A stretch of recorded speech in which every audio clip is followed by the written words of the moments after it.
ले मैं देखे तोला जीना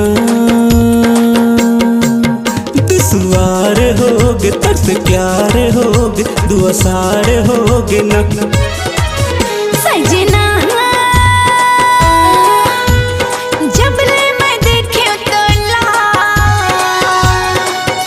जीना दुश्वार होगे तुझसे प्यार होगे दुआ सार होगे ना।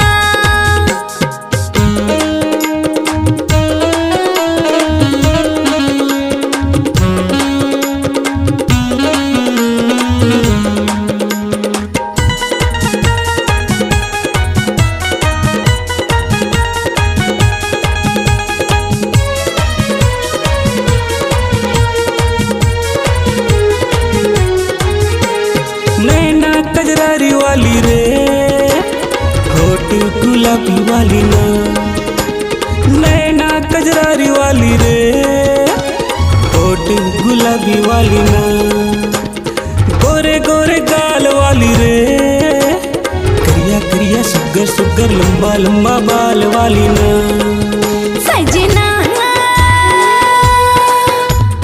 जब ले मैं देखे तोला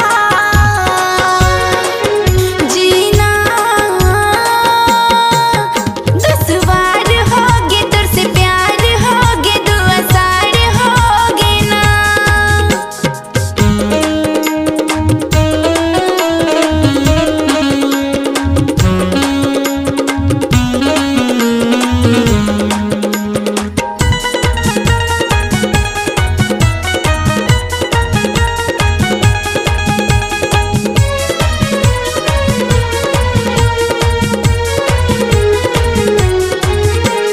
चेहरा तुरमत वाला रे चश्मा तो काला काला ना चेहरा तुरमत वाला रे चश्मा तो काला काला ना रिंगी झिंगी कान वाला रे झूलुक चुंदी पींदे मुंदी हट्टा कट्टा दिले वाला ना।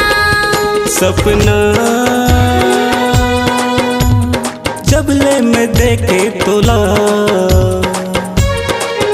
जीना दुश्वार होगे तरस प्यार होगे दुआ सार होगे ना सजना जब ले मैं देखे तोला जीना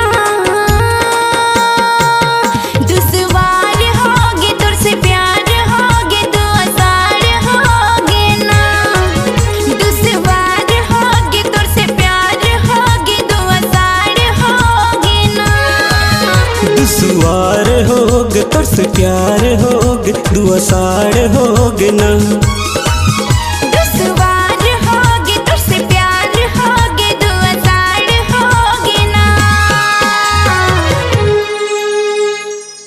आपकी आवाज ही आपकी पहचान है।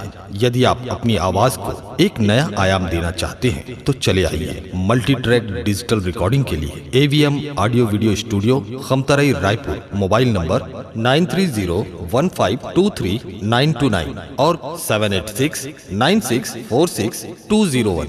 यदि आप नए एवं पुराने गीत सुनना चाहते हैं तो avmgana.com में जाकर गाना फ्री डाउनलोड करें और YouTube चैनल में AVM गाना को सब्सक्राइब करें।